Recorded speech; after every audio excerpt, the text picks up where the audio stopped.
សួស្តីបងប្អូនសិស្សានុសិស្សថ្នាក់ទី12ទាំងអស់គ្នាចឹងនៅក្នុងវីដេអូនេះគឺយើងនឹងបន្តដោះស្រាយលំហាត់គណិតវិទ្យាតទៅទៀតយើងក៏លេចមកមើលលំហាត់គេឲ្យយើងគណនាអង្តិក្រាលកំណត់ពី0ទៅផាយលើ4នៃកុស 4x ដកនឹងកុស 2x ចែកនឹង2ចឹងអង្តិក្រាលនេះជាអង្តិក្រាលកំណត់ចឹងដើម្បីធ្វើវាគឺយើងផ្ដោតសំខាន់ទៅលើរូបមន្តយើងមានសំទោសអង្តិក្រាលបាទអញ្ចឹងយើងបើសិនជាអង្តិក្រាលកុស x dx ចម្លើយវាចេញមកគឺវានឹងស្មើស៊ីនបាទគឺវាស្មើទៅនឹងស៊ីន x បូកជាមួយនឹង c ប៉ុន្តែអង្តិក្រាលនេះវាមិនមែនជាអង្តិក្រាលកុស x ទៅទេគ្រាន់តែវាមាន 4x វាឆ្អិនអង្កុំនេះគឺយើងអាចទៅសេថាអង្តិក្រាលកុសបាទ ax បូកជាមួយនឹង b dx គឺវាត្រូវស្មើទៅនឹង1នៅលើ a សនេះ ax បូក b ហើយបូកជាមួយនឹងចំនួនថេណាមួយអញ្ចឹងនៅក្នុងលំហាត់របស់យើងគឺយើងអនុវត្តនៅក្នុងរូបមន្តខាងក្រោមអូខេអញ្ចឹងយើងចាប់ផ្ដើមធ្វើការដោះស្រាយនៅត្រង់កន្លែងនេះគឺស្មើទៅនឹងអង្តិក្រាលបើយើងអាចផ្ដាច់វាបានយើងអាចសេទៅជាអង្តិក្រាលកំណត់ពី0ទៅផាយលើ4នៃកុស 4x dx អញ្ចឹងដោយសារតែ2នេះវាចែករួមន័យថាយើងអាចដាក់វានៅខាងមុខបានគឺ1លើ2អញ្ចឹងសញ្ញាដកបាទអញ្ចឹងយើងអាចសរសេរថា1លើ2អង្តិក្រាលកំណត់ពី0ទៅផាយលើ4នៃកុស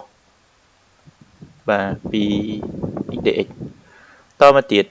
អញ្ចឹងអានេះគឺ1លើ2គឺជាចំនួនថេ1លើ2ជាចំនួនថេយើងរក្សាវានៅដដែល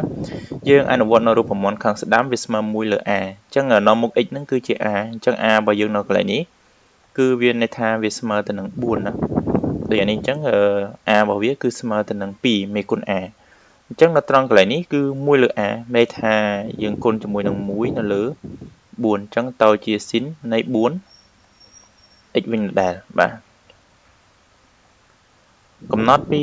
0ទៅផាយលើ4យើងអាចធ្វើម្ដង1ឬក៏យើងធ្វើម្ដងសរុបក៏បានដែរនៅត្រង់កន្លែងនេះអញ្ចឹងអានេះគឺ1លើ2ដល់ពេល a របស់វា2ដែរអញ្ចឹងមានថា1លើ2ស៊ីនបាទ 2x ប៉ុណ្នេះបើមកវិញគឺកំណត់ពី0ទៅផាយលើ4ដូច្នេះយើងអាចសរសេរវាឲ្យស្រួលមើលទៅមានថាវាស្មើទៅនឹង1លើ8ស៊ីនណា1លើ8ស៊ីន 4x អញ្ចឹងកំណត់ពី0ទៅផាយលើ4ដកអានោះយើងគុណចូលទៅគឺបាន1លើ2គុណនឹង1លើ2ចម្លើយគឺស្មើ1លើ4ស៊ីន 2x បាទកំណត់ពី0ទៅផាយលើ4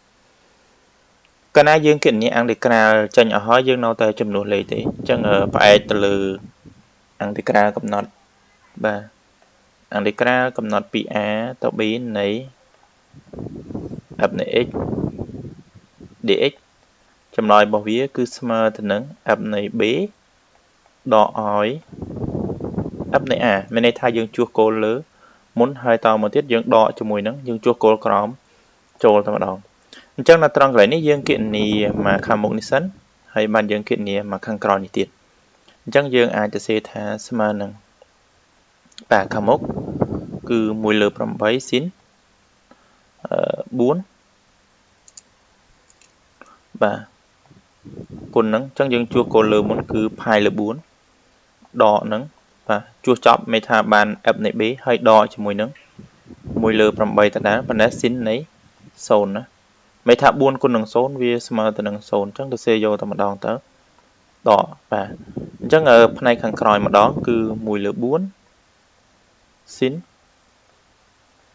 2គុណនឹងផាយលើ4អញ្ចឹងជួសចប់ហើយបាទគោលលើអញ្ចឹងយើងជួសដកជាមួយនឹងអញ្ចឹង f នៃ a ម្ដងយើងជួសគោលក្រោមចូល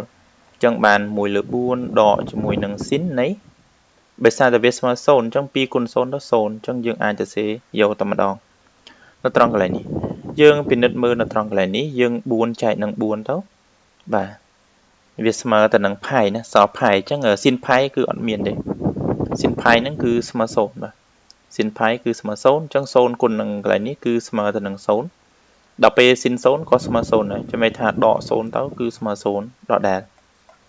ដោយសារកន្លែងនេះយើងសម្រួលទៅវានៅសល់ pi លើ2ណានៅសល់ sin pi លើ2អញ្ចឹង sin pi លើ2វាស្មើ1 1គុណនឹង1លើ4ចម្លើយគឺស្មើ1លើ4ចាប់នៅត្រង់កន្លែងនេះហើយ sin 0គឺស្មើ